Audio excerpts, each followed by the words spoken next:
তৃণমূল কংগ্রেসের ছাত্র নেতা যিনি বন্দুকাতে ঘুরেছিলেন তিনি গ্রেফতার হলেন। এই ধরপাকড় বা গ্রেফতারে এই যে তৎপরতা, এটা কি শাসক দলের সর্বোচ্চ সমাবেশের আগে রাজধর্ম পালনের বার্তা? এই যে একেবারে ঘটনার সঙ্গে সঙ্গে গ্রেফতার হলেন, বেশ কিছু পুলিশি নিষ্ক্রিয়তা দেখা যায় অনেক সময়। দেখুন, মমতা বন্দ্যোপাধ্যায় কিন্তু সব সময় বলেন যারা সমাজে দুষ্কৃতিকারী তাদের কোনো পার্টি হয় না, তাদের কোনো রং হয় না, দল হয় না। যারা দুষ্কৃতিকারী তারা সাধারণভাবে শাসক দলে একটু ছত্রছায়ায় থাকতে চায়, সুবিধে পেতে চায়, তাদের দুষ্কর্মগুলো যেন তারা করতে পারে। এটা হচ্ছে সোশ্যাল সায়েন্সের প্রথম পাঠ, প্রথম অধ্যায়েই আছে যে দুষ্কৃতিকারীরা সবসময় এটা করে। যে রাজ্যে, যে দেশে যে সরকার, সেই সরকারের সঙ্গে তারা মিলে থাকতে চায়। এই রাজ্যে যারা দুষ্কৃতিকারী তাদের জন্য মমতা বন্দ্যোপাধ্যায়ের কিন্তু নির্দেশ ছিল পুলিশের কাছে যে আপনারা দল, ধর্ম, বর্ণ না দেখে আপনারা ব্যবস্থা নেবেন, জিরো টলারেন্স। এবং সেই ক্ষেত্রে আমরা দেখছি এটা হচ্ছে। এবং মাঝখানে উনি পুলিশকেও ধমক দিয়ে বলেছিলেন পুলিশ কেন কাজ করছে না। তার মানে দলের ইচ্ছে আছে আমাদের সর্বদায়ী যিনি আমাদের নেতৃত্ব, সর্বদায়ী সেই নেতৃত্ব তিনি চাইছেন যে সর্বতোভাবে যে এই ব্যবস্থা নেওয়া হোক। মাঝখানে পুলিশের উপরও তিনি বলেছিলেন পুলিশ ঠিকঠাক কাজ করছে না।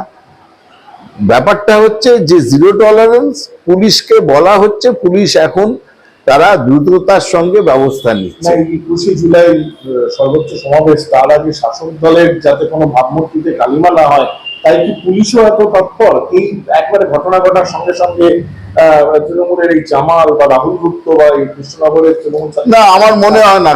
শুনুন, 21শে জুলাই বলে আমরা তৎপর হচ্ছি, অন্য কারণে হচ্ছি না তা নয়। দায়বদ্ধতা সবসময়, এবং আমরা মনে করি আমাদের দায়বদ্ধতা মানুষের কাছে, এবং যে কারণে আমরা মানুষের সমর্থন পাচ্ছি আর মানুষ চায় আমাদের দায়বদ্ধ হতে। তবে একটা বিষয় আপনার একটু দৃষ্টিতে আনতে চাই, সেটা হলো কালনা পুরসভার চেয়ারম্যানের দাদাগিরি। কালনা পুরসভার প্রধান যিনি আনন্দ দত্ত, তিনি অশ্লীল গালিগালাজ করছেন, সেই ভিডিও ভাইরাল হয়ে গেছে। 2023-এর 5ই সেপ্টেম্বর কালনার নবসূত্র সেলের সভাপতি তন্ময় দাসকে তিনি হুমকি দিচ্ছেন, এই ভিডিও ভাইরাল হয়েছে। এটাকে নিয়ে কিছু বলতে চাইলেন? এগুলো ব্যক্তি বিশেষে এরকম থাকে, সব মানুষ সব আঙুল তো সমান হয় না।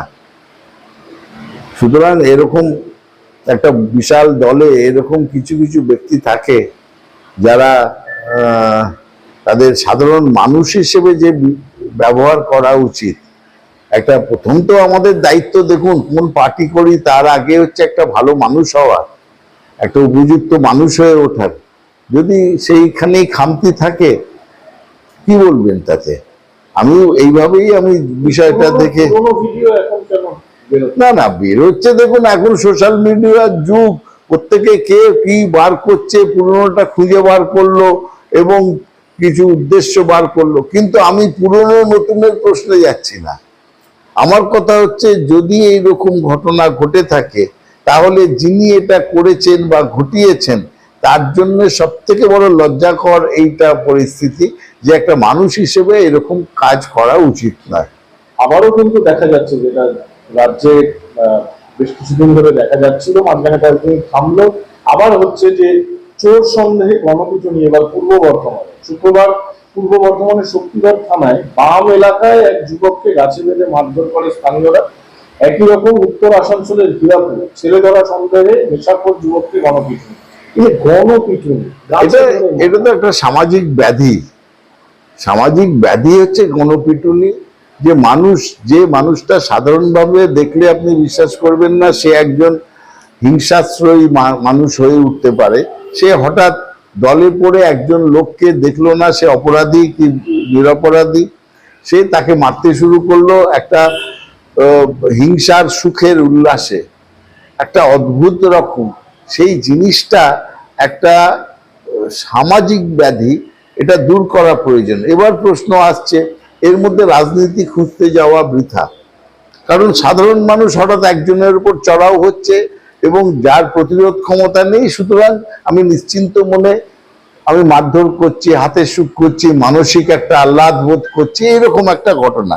আমি সেইখানটাতেই একটা প্রশ্ন আপনাদের বলি, এর জন্য ডিটারেন্ট ব্যবস্থা একটা তো থাকার দরকার। একটা হচ্ছে সামাজিক চেতনা বাড়ানো, যেগুলো ঠিক নয়, আইনের আশ্রয়ে যাও। দ্বিতীয় হচ্ছে আইনটাকেও সেই রকম শক্তিশালী করতে হবে। সেই জন্য মমতা বন্দ্যোপাধ্যায়, আপনারা জানেন, প্রায় 7 বছর আগে এই মব লিঞ্চিং প্রতিরোধের জন্য একটা আইন পাস করেছিলেন, যে আইনটা রাজভবনে পাঠানোর পর সেইটা যে কোথায় মিলিয়ে গেল, রাজভবন কেন তার উপরে চেপে বসলেন, এর মধ্যে বিজেপি আর তৃণমূল এটা তো আসে না।